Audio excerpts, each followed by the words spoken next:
ቃልስና ብሕብረት ክኸውን ኣለዎ።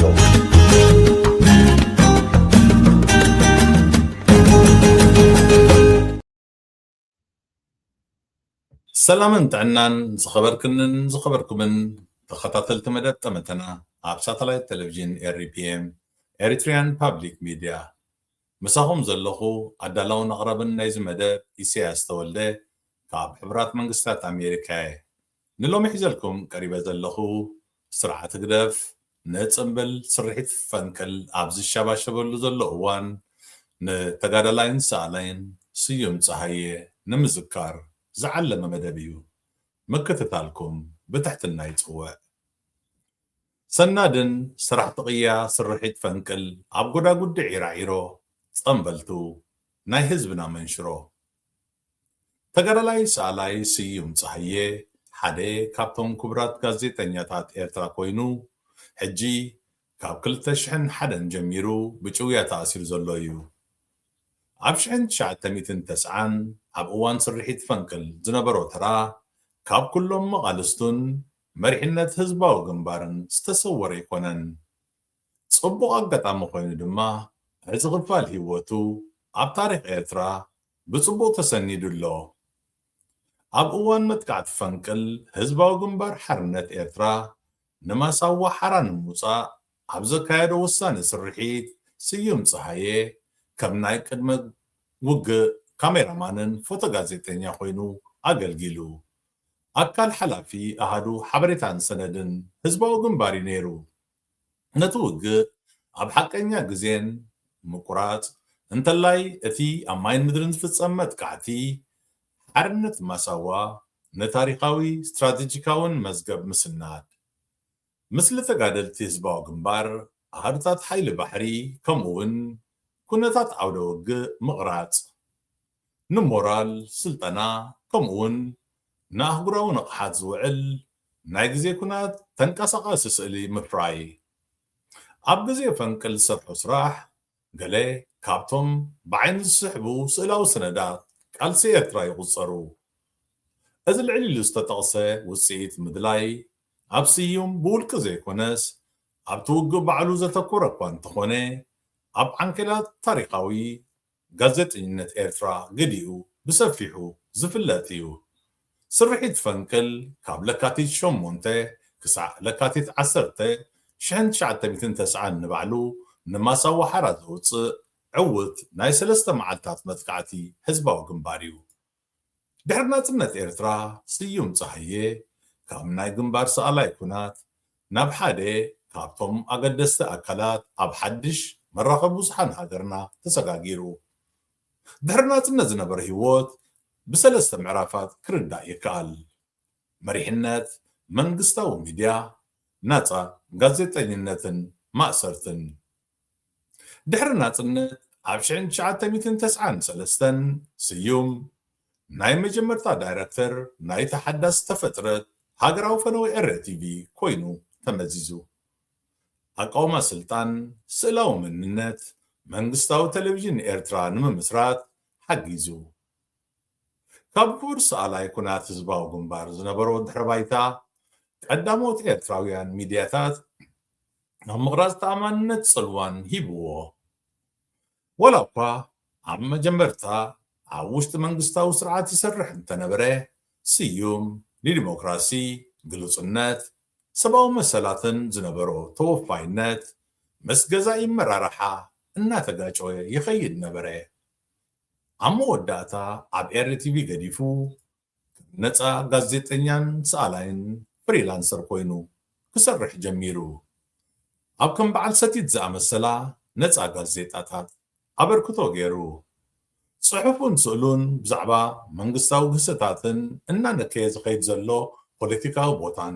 ብዝያዳ ብግልፂ ክነቅፍ ጀመረ።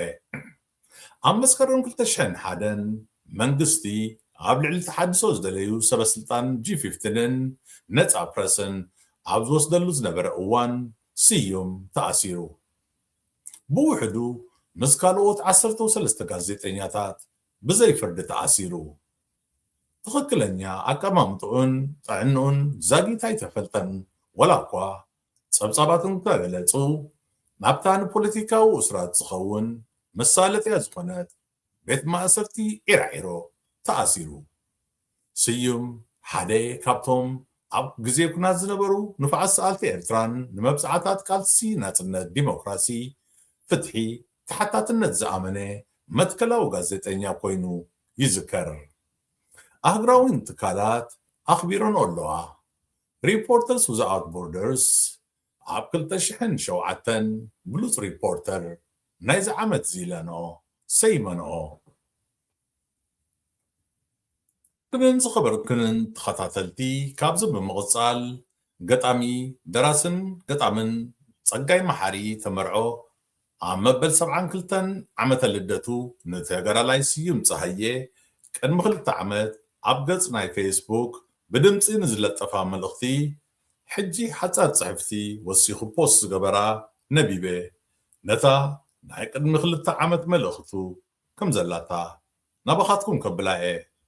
نصقاي تمرع محاري تمرعو دما بسمكم ازي مسكنو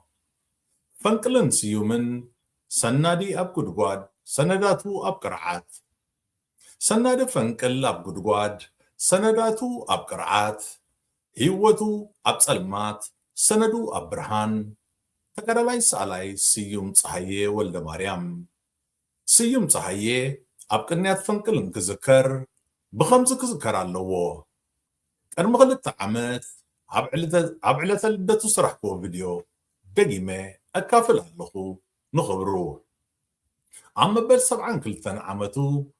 قرم خلت عمت سرحكو فيديو بمخانو لومي سيوم ود 74 عمت كوينو زتشو دما لعل 24 عمتها كوينو الله زخبركم تخطاتلتي مستا صقاي تمرعو على فيسبوك وزلطفا بدمسي نعا اسمعي نلومي زنبرن مدب أبزي فتصم أبكال أوان بخالت حستوكسان نراخب سلام نبتا صقاي محاري بدمصو أبقصات فيسبوك وزلطفا ملأختي كبلوكم إيه سلام لو ما عندي علة الدت نايتي بزبز حسب بتغالا لاي سالاي زفلط سيوم صحيه ولد مريم شانچالتي متن 50 كتن توليدو لو ما عندي نبل 70 كتن عمتو يخبرالو مالتي كابجي 70 كتن عمتات ግን እቲ 23 ዓመታት ኣብ ጎዳጉዲ ኢራኢሮ ምስ ካልኦት ናይ ብርዒ ብፆቱ ተጨውዩ ዘሕልፎ ዘሎ እዩ سيوم صحيه اتوكا تمهار يونيفرسيتي سمرا ابوي انجل علون توسيدوم مستغفو مود ماخموت مجمرو ناي مصاي ولدو مرحتي بنايلومي مرحتي يقتللو تبلاي سيوم صحيه اب غازيطا قصدمنا ناي مጨረሻ ቃለ መጥየው ነዚ መልሓስ ንውሽጢ ተቆሊፉ ዘሎ ህዝብና መልሓስ ወጤጥና ውን ተኾነ ከነዛርቦለና ዝበላይ سيوم صحيه اتوم مغادلتو كتلومو مسرعي بتم مغادلتو كتلومو مسرعي بزي كانا نزوم تعابيسوم زلو دمص خونومن كزاربولو من سخل يلا بمبال بتبعت صحفيو سيوم صحيه اتي زحج جالاتنا زبلوا تلفزيون ايرتراون زمسرتاي تا ايريتيف زبال سي زمسرتاي مجمريا حسب تحدما ابسمرا ግን مستمسرتت እነዚህ ናይ ልምዲ ናይ ኩናት ጋዜጠኝነት ብሞያዊ አገባብ ክንትከለና መስበለ ካብቲ ዳይሬክተርነት ተሰቢቁ ከም ፍሪላንስ ጆርናሊስት ኮይኑ ድማ ካይ ጀሚሩ ማለት እዩ سيم تهاي ويتهم كالوت بعد داويت ود أسرات بمزي سلز فلوت وأبدأ سلزوت من أزيم بزحات سج أو قاعدين تلو أبزا متصحف حجي دسالة برخت كباب إسران سلسن حسب كان يمغلات متصنت بزملكت سج أو إسران سلسن سوات هلو أبزا متصحف سيم تهاي حدا خابوي مالتي سلز بمجد سيم تهاي غيره نخلهم ኣብ ዕለተለት ስዩም ፀሃየ ክዝክሮም ይደላኒ ማለት እዩ ቃልሲ አንጻር ምሳይ ነዛ ቪድዮ እውን ንስዩም ዕለተለቱ ንምኽባርን ናይ ሞያ ውፀቱ መጫዊቱ ብኡ ቢለን ምዝካር እዩ ማለት እዩ ኣብ ሳልስቲ ከምዚ ኩላትና ንሪኦ ዝቐነና ኣብ ናይ ሶርያ ቤት ማእሰርታት ቤት ጭዋታት ዝፀንሑ ተጫውዮም ዝነበሩ 20 ዓመት 30 ዓመት 40 ዓመት ርኢና እዮም ማለት ዝረኣኽዎ ድንጋፅ ዝረኣኽዎ ሸፈነ ደስ ይብለካ ግን ድማ ኣብ ጎረቤትካ ወይ ኣብ ማዕዶኻ ዘሎ ጭውይ እሱር ምስ ተፈትሐ ከምዚ እንድሕር ትሕጎስ ትድንግፅ ይስማዓካ ትስንጠቕ ተደኣ ኮይንካ ኣብ ቤትካ ተጨውይ ዘሎ ዜጋኻ ሓውኻ ኣቦኻ ኣዴኻ ወድኻ ውላድካ ከመይ ኣይሕርን ከመይ ኣይስንጥቀካን ስለዚ ተስፋ ገብር ካብ ሕጂ እንድሓር መዓልታዊ ነዞም ተጨውዮም ዘለዉ ዜጋትና በዚ ዝረኣኽዎ ሸፈንን ድንጋፅን ናይ ሶርያውያን ጭውያትን እሱራትን ክቅፅሎ ማለት እዩ ከም ሰማዕኹሞ ስዩም ፀሃየሲ እቶም መቃልስቱ ዝነበሩ በቶም መቃልስቱ ክጠለሙ ምስ ረኣይ ምስ ተዓዘበ እንታይ ኢሉ ድምፂ ክኾኖም ዝጀመረ ብዘይካናሲ ድምፂ ክኾኖምን ክዛረበሎም ዝኽእልሲ የለን ብምባል ብትብዓት ኣብታ ናይ ብሕቲ ጋዜጣት ክፅሕፍ ዝጀመረ ከምዚ ንዝበለ ስዩም ፀሃየ ንሕና ኸ ክንዛረበሉ ድምፂ ክንኮኖ ክንዝክሮ ኣይንኽእልን ባርሲ ተቓሉ ናባና ንቀይራ ሕጂ ብዘይካና ንበዓል ስዩምን ካልኦት ጭውያ ዜጋትናን ድምፂ ክኾኖምን ክዛረበሎምን ዝኽእል በምንም ተኣሚር የለን ማለት እዩ ብፍላይ ካብ ስዩም ፀሃየ ንዓና ንመንእሰያት ከምዚ ይእውደና እዩ ንዓና በታ ዝበላ ሓረግ ገይሩ ማለት ምክንያቱ እንታይ ኢሉ ከም ቶማዊ ዩኒቨርሲቲ ምስ ተጨውዩ ኣብ ገልዓሎ ሞድማ ክሞቱ ንጀመሩ ናይ መፃኢ ወለዶ መራሕቲ ብናይሎም መራሕቲ ይቐተሉ ኣለዉ ኢሉ ዝመስከረልና ድምፂ ዝኾነልና ዝፀሓፈልና ዝተማጎተልና እዩ ማለት እዩ ነዚ ከም ዝበለ ስዩም ፀሃየ ድምፂ ክንኮኖ ክንዝክሮ ትዝወሓደ እዩ ብፍላይ ድማ ኣብዚ ሓሳብካ ናይ ምግላፅ ነፃነት ናብ ሚእታዊት ዝበፅሐ ሃገራት ምዕራብ ንነብር ዘለና ማለት እዩ ኣብዚ ኩሉ ግዜ ዘቐንዝቦን ንዓይንታይ በቲ ስርዓት ይኹን በቲ ናይቲ ስርዓት ደገፍቲ ከም ጭርሖ ከም ስእሊ ከም መጋየፂ ከም መመክሒ ከንቱ ምክሓ ዝጥቀሙሉ ኣርካይቭ ናይ ገድሊ 50 ሳሚታዊት ብተጋዳላይ ሰኣላይ ስዩም ፀሃየ ዝተሰነደ ምዃኑ ንዕኡ ዝፈልጡ ነቲ ሰነዳት ዝፈልጡ ይምስክርሉ ማለት ሕጂ ነቲ ደረቕ ስእሊ ጥራዮም ትፈልጡ ዘለዉ ነቲ ደረቕ ኣርካይቭ ነቲ ደረቕ ሰነድ እምበር ኣብቲ ንዓይን ከማይን ኣብቲ ስእሊቲ ኣብቲ ደረቕ ስእሊቲ ኣብቲ ሰነድቲ መንፈስ ናይ ስዩም ፀሃየ ትብዓት ናይ ስዩም ፀሃየ እዝርያነ እሱ ኣሎ ስለዚ ሂወታዊ ሰነድና ስለዝኾነ ከዓ እቲ ሰነድ መመክሒ ስኢለ ንስእሊ ገለ ጥራይ ኣይሕዘን ወይ ክሕዞ ይደለን ስለዚ ነዛ ቪድዮ ከም ዝበልኩም ንስዩም ፀሃየ ምክንያት ብምግባር ግን ንኩሉ ጭውይ ኣብ ጎዳጉዲ ሃገርና ተጨውዩ ዘሎ ንሽሙ ንክዝክሮ ይሰርሕ ኣለኹ ስለዚ ኩላትኩም ነዛ ቪድዮ ትከታተልዋ ንተጋዳላይ ሰኣላይ ስዩም ፀሃየ ሕጂ 72 ኮይኑ ኣሎ ኢማጂን 23 ዓመታት ኣብ ጎዳጉዲ ኣብ ዒራዒሮ ማለት እዩ ከምዚ ናይ ሶርያ ዝረኣናዮ እግዚኣብሔር ፈቂዶ ወፂ ንጎ በዓል ስዩም ተወፂኦም እንታይ ዓይነት ስምዒት ክፈጥረልና ኮኑ ናይ ስዩም ፍሉይ ዘብሎ ከዓኒ ናይ ስዩም ናይ ዳዊት ሃብተ ሚካኤል እንኮላይ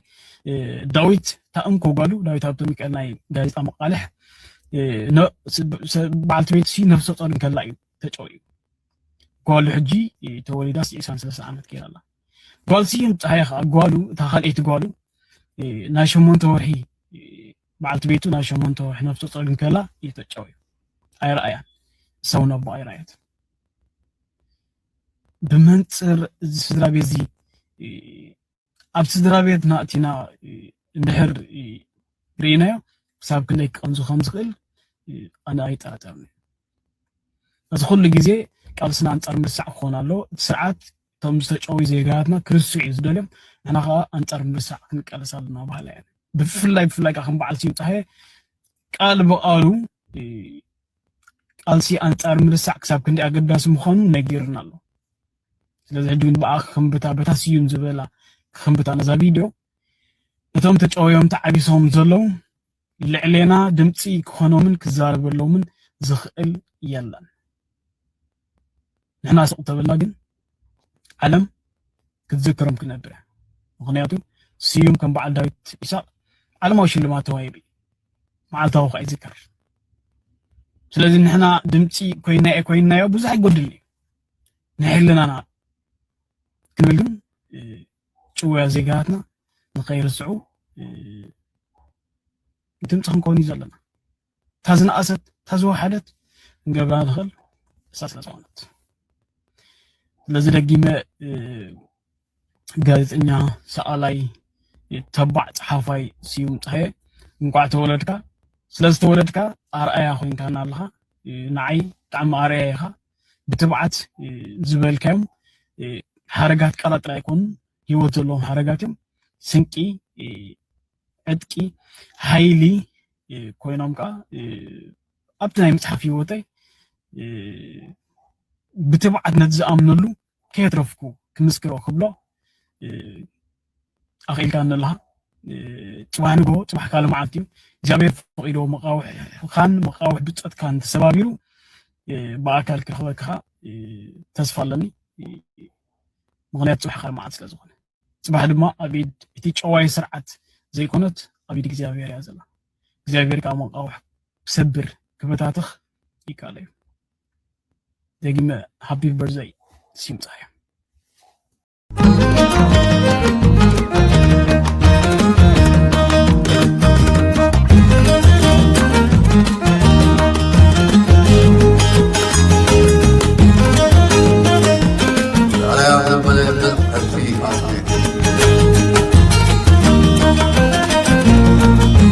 ቃልስና ብሕብረት ክኸውን ኣለዎ